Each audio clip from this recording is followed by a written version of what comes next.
Vamos a iniciar con psicoanálisis social e individual a la luz de la dialéctica, humanismo y barbarie, con el doctor Ernesto Rubio Acosta.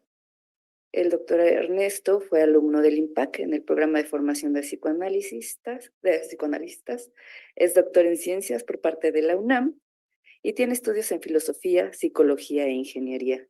Actualmente, además de atender pacientes, labora en el Instituto de Matemáticas Aplicadas y Sistemas de la UNAM, donde desarrolla principalmente proyectos de ingeniería biomédica. Ahí ha desarrollado algoritmos de flujometría Doppler para evaluar bypass en cirugías de revascularización coronaria. Un aplauso para el doctor Ernesto, por favor. Bueno, el título de mi plática es Psicoanálisis social individual a la luz de la dialéctica humanismo barbarie. En realidad, cuando vi este binomio de palabras barbarie humanismo, pensé en civilización y bueno, después me di cuenta por qué.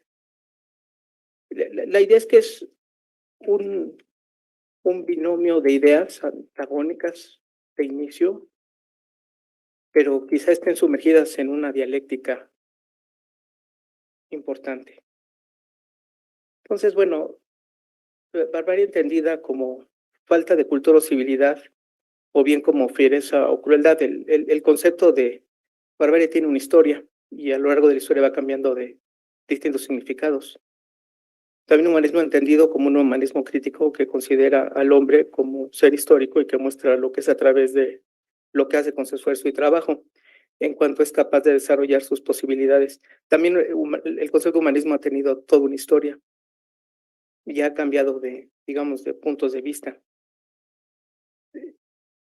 El, como busqué primero esta dualidad humanismo-barbarie, luego me remití a un libro de historia de la barbarie en Occidente de Edgar Morin, y donde él plantea una hipótesis interesante que es precisamente el, la- el humanismo y la barbarie es un binomio que se resuelve en una cuestión dialéctica, y plantea la barbarie no necesariamente como la cuestión del otro, sino la barbarie al interior de la civilización, diciendo la civilización produce barbarie.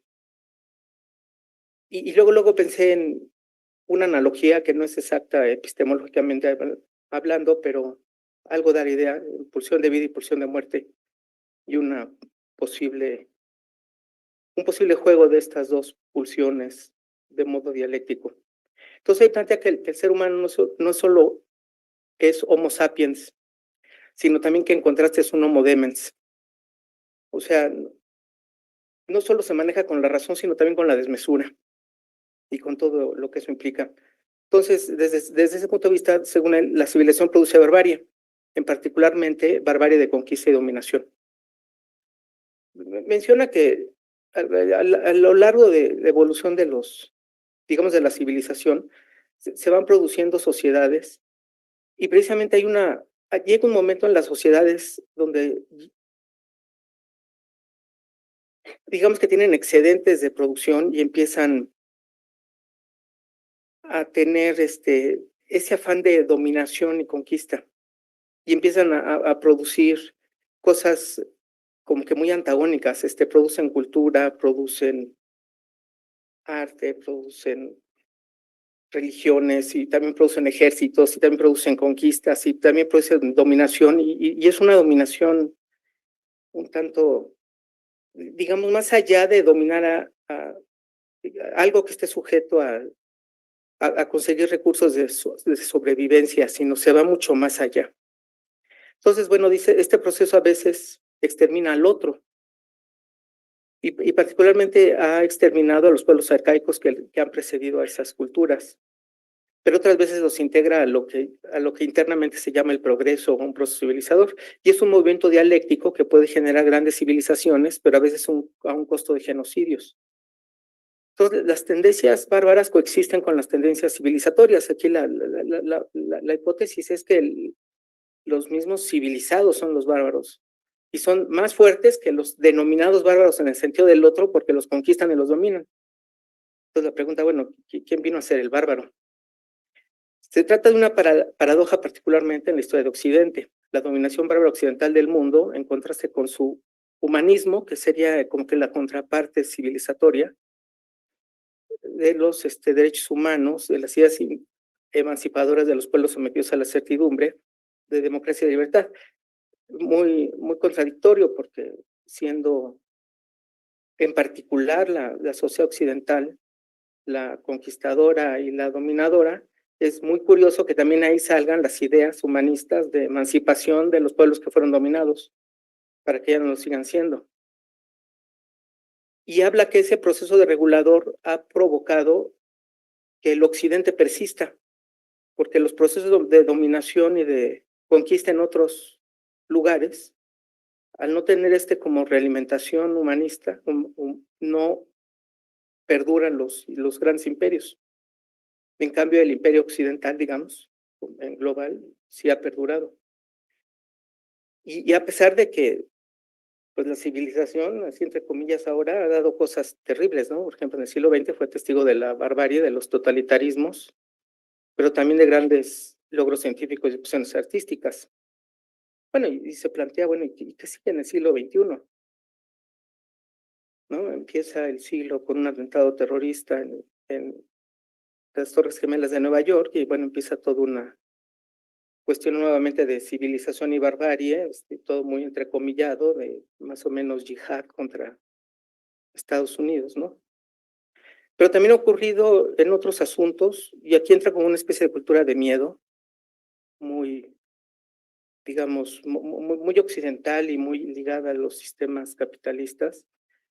El miedo a, bueno, más allá de que sí pasó algo, más el miedo a las pandemias, el miedo a las migraciones forzadas por guerras, por razones económicas, por el cambio climático y un montón de otras situaciones preocupantes. Y también surge otro reto que puede ser catalogado como una barbarie, el asunto del uso de las nuevas tecnologías, que también hay grandes cuestionamientos ahí. No es que no es, vaya, lo que se cuestiona es para lo que se usa, no tanto en sí la tecnología. Bueno, y también cómo se va adaptando este sistema capitalista denominado salvaje y globalista, ¿no? Pues sin duda todas estas situaciones mencionadas anteriormente generan una cultura de miedo, de angustia y de ansiedad contemporáneas, y esto a su vez genera un nuevo malestar en la cultura, así como psicodinámicas y sintomatologías individuales vigentes. Y todo eso es un campo fértil para el psicoanálisis, ¿no? Entender esta dialéctica, planteado así como dialéctica, entre pulsiones de vida y de muerte, ¿no? Bueno, entre el desarrollo de las ideas de lo que es el bárbaro, lo bárbaro, digamos, la barbarie, venía del latín barbarus, que significa extranjero, pero más bien como una cuestión onomatopéyica, ¿no? De los griegos oían bárbaro, como cuando hablaban se les puso a los bárbaros, así como los otros. Era una cuestión de lo extranjero. Y bueno, y tiene otras acepciones, no sé, por ejemplo, se dice de algunas personas o algunos pueblos que desde el siglo V invadieron el Imperio Romano y se fueron extendiendo en la mayor parte de Europa, ¿no? Es una acepción. Pero también tiene otra acepción como de algo que es fiero, algo que es cruel en antónimo de bondadoso. Entonces, es otra vertiente del barbarismo, ¿no? La crueldad. Pero también tiene otra vertiente de un significado como de arrojado, temerario, como antónimo de prudente o sensato, juicioso, ¿no? Tendría que ver como la barbarie, como lo no intelectual. Y también tiene que ver con la barbarie, con lo inculto, lo grosero y lo tosco como antónimo de educado y refinado. Entonces también el bárbaro es lo no educado, ¿no? Pero aquí es donde entra un significado totalmente contrario. También significa grande, excesivo, extraordinario como antónimo de insignificante. Entonces, ya de entrada el término barbarie tiene una dualidad ahí, una ambivalencia fuerte, como también significa excelente, llamativo, magnífico. Bueno, y también la idea de humanismo tiene distintas acepciones a lo largo de la historia, ¿no? Como el cultivo conocimiento de las letras humanas, un movimiento renacentista también, que sería el momento en que, digamos, originario, ¿no? Del humanismo, que propugna el retorno a la cultura grecolatina como medio de restaurar los valores humanos.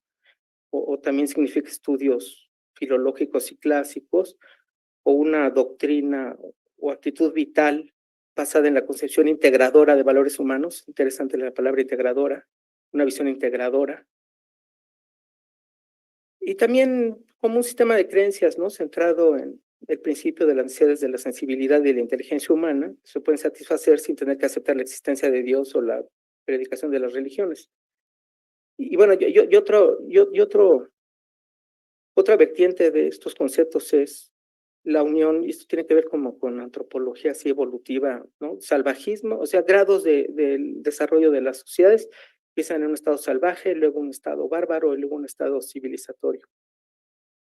Y bueno, ya platiqué un poco de la historia, ¿no? Del concepto de barbarie, según Edgar Morin, la barbarie de Occidente. Entonces, la hipótesis de esta persona es que, paradójicamente, el Occidente o Europa Occidental, si se quiere, ha dado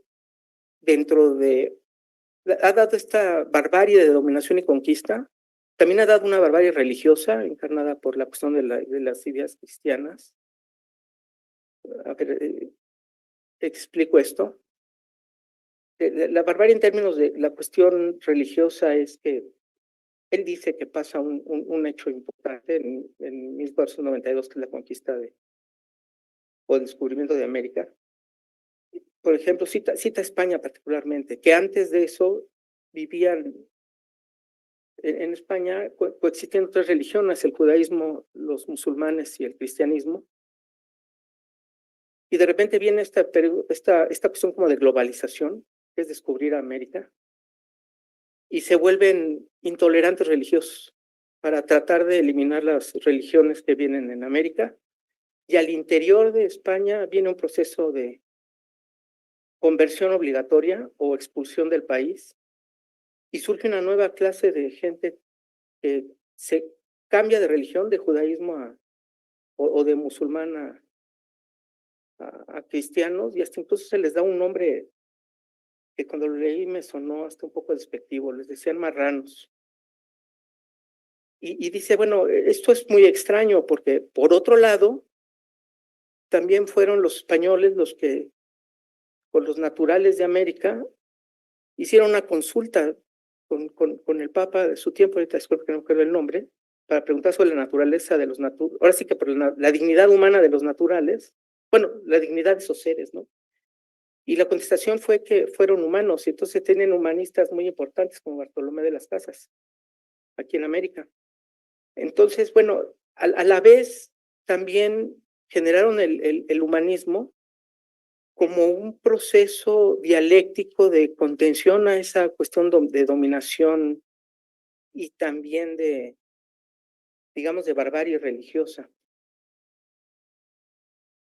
Y generaron, bueno, y en toda Europa se generaron movimientos en donde se reconocían los derechos de las personas, de los derechos humanos, derechos de los ciudadanos. Bueno, también está otro proceso que viene algunos siglos después, que es el proceso del colonialismo, y también les reconocen derechos a las colonias, etcétera. Entonces, va metido digamos, los actos de barbarie con los actos civilizatorios, todo al mismo tiempo, y eso lo ve como algo muy particular de Occidente que le permitió, digamos, seguir adelante. Bueno, entonces, aquí lo que me llamó mucho la atención fue esa pulsión, digamos, haciendo esas analogías de pulsión de vida y pulsión de muerte, pero en un aspecto de dialéctica. Y eso me llama la atención porque Freud más o menos hizo lo mismo. Entonces, ahora voy a hablar de la parte de esos mitos fundacionales de las sociedades y cómo se puede ver la cuestión de la barbarie y la cuestión de la civilización.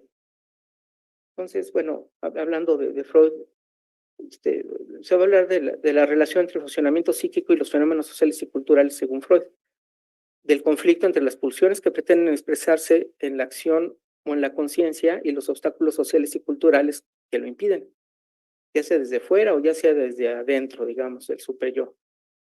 Entonces, aquí viene el acto de barbarie fundacional. El parricidio del padre primordial de la horda presocial se repite, y aquí viene la unión de lo social con lo individual. Se repite en cada complejo de Edipo primordial y también se repite en las religiones, fundando el orden social. La organización social de complejas reglas de distribución y selección, y ahí vienen implicados prohibiciones y permisos en la admisión del poder de bienes y en el campo sexual. Se reemplaza a la voluntad excluyente del Padre primordial todopoderoso por una ley externa de aplicación general, el tabú del incesto y la religión totémica.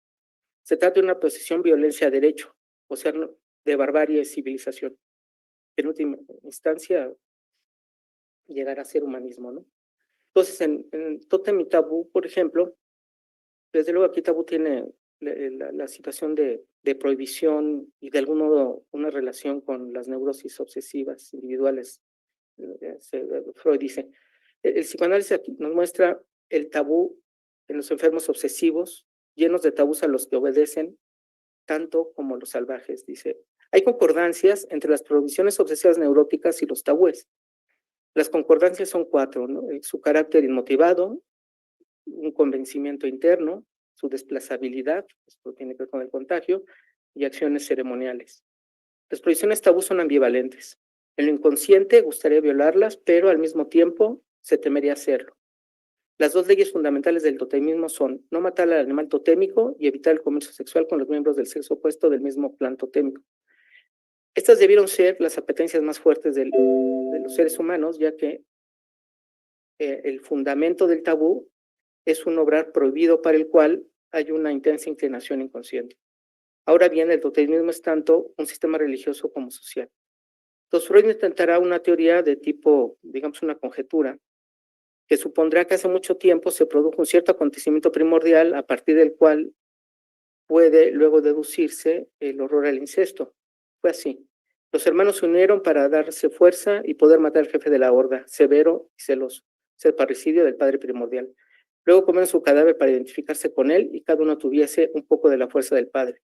Pero como los hermanos también amaban al padre, vino luego el arrepentimiento, naciendo así el sentimiento de culpa en la humanidad, volviendo el muerto más fuerte de lo que había sido en vida. Desde esta conciencia de culpa, los hijos varones nacieron las 2 prohibiciones totémicas: no matar al animal totémico, que es no matar al padre, y no tener vínculos incestuosos con mujeres del mismo clan, ya que era lo que el padre prohibía, y esto sería el incesto con las mujeres del padre. En resumen, el psicoanálisis proclamó un nexo íntimo y un origen simultáneo entre el totemismo y la exogamia. El parricidio y el incesto coinciden por su contenido con los 2 crímenes de Edipo, ya yendo a lo individual, quien mató a su padre y tomó por mujer a su madre, y con los 2 deseos primordiales del niño, cuya represión insuficiente o cuyo nuevo despertar constituye quizá el núcleo de la psiconeurosis. El complejo de Edipo que Freud proclama se corresponde con un aparato sostenido en los deseos infantiles reprimidos. Aquí el padre es un rival al que se desea matar, ¿no? Deseo de muerte fundado en los deseos inconscientes incestuosos, y dicho padre simboliza la castración, causa de la represión dicha de los deseos. Algo parecido dice en Moisés y la religión monoteísta en los 3 ensayos. Aquí estipula, en esta teoría estipula que hubo 2 Moisés, uno egipcio y el madianita, el que viene propiamente en la Biblia, y que están separados en tiempo. El primero fue asesinado. Se estipula que es Akenatón, el que creó el dios Atón solar, ¿no? Y bueno, luego, nuevamente viene en la fundación de religión un parricidio originario, ¿no? Y esto desemboca en el narramiento, en la narración bíblica, ¿no? Con los 10 mandamientos, nuevamente con normas, con leyes de aplicación general. Algo parecido habla en el malestar de la cultura, que para que pueda haber civilización, pues se tiene que haber algún tipo de represión. Y bueno, y además esta represión la relaciona con ese sentimiento de culpa de ese parricidio primordial. Y bueno, da la salida de la sublimación. Hay otra obra también importante, más o menos contemporánea de Marcuse, del hombre dimensional, que dice que también otra fuente importante de, digamos, de sufrimiento es la parte de la tecnología, los desarrollos tecnológicos, porque dice que las sociedades industrializadas están caracterizadas por un desarrollo tecnológico, impregna con sus instrumentos absolutamente a todo, ocupaciones, aptitudes y actitudes socialmente necesarias, necesidades, aspiraciones individuales. Entonces, esa es como que una parte de la tecnología donde sofoca a la parte del ser humano y le quita el líbido, digamos, de pulsión de vida, o sea, en cuestión de eros, y esta misma instrumentalización debido a la tecnología, digamos, sofoca al ser humano. Y esta es una cuestión como que muy contemporánea con las nuevas tecnologías. Y bueno, también quería hablar un poco de la dimensión de barbarie y humanismo al interior del psicoanálisis. Entonces, brevemente hablo de esto.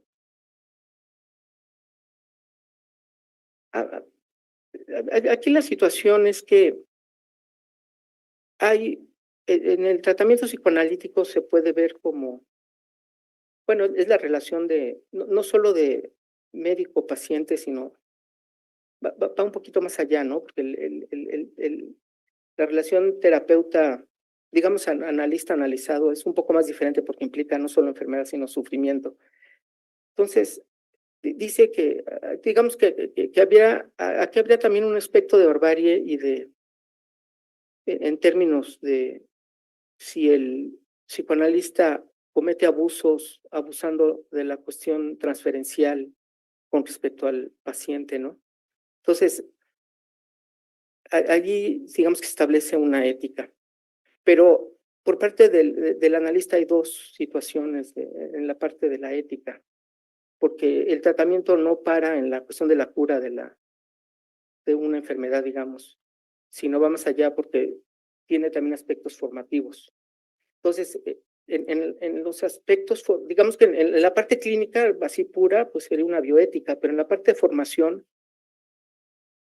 tendría que ser, no puede ser una pedagogía porque sería como influir.